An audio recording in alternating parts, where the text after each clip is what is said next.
It actually happened. Nintendo is suing Palworld. I don't think this is a good move on Nintendo's part, and I think everyone loses in this situation, especially the consumer.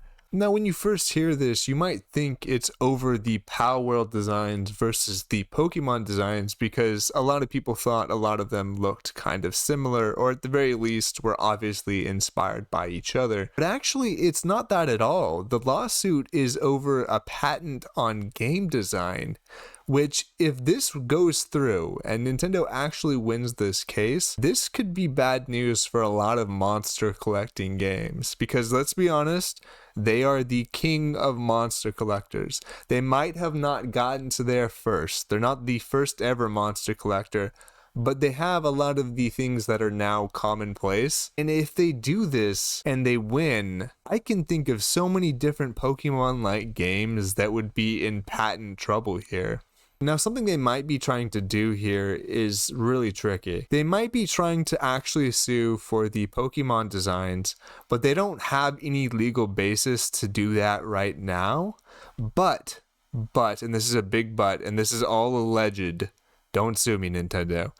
If they go to sue them for the patent game design and through the discovery of the lawyer they get messages between co-workers on the Palworld team and they see something that's like, hey, can you make this one look a little more Mewtwo like or something, any of the Pokemon that looks similar to the pals.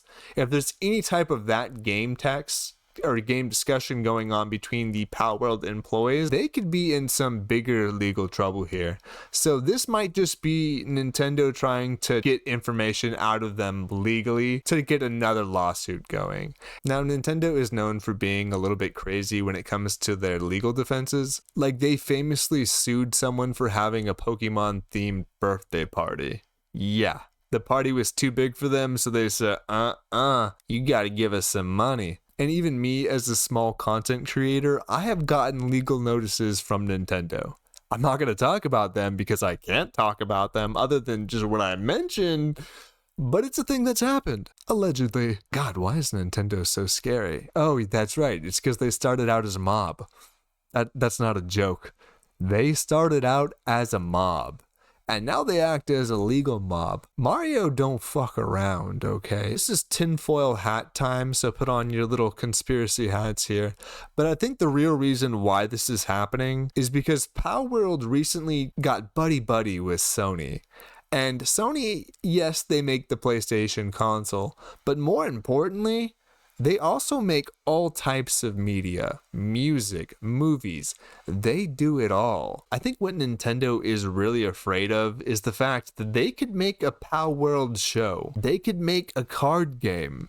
They could take over that whole space that Pokemon has and that they've had a dominance on for such a long time.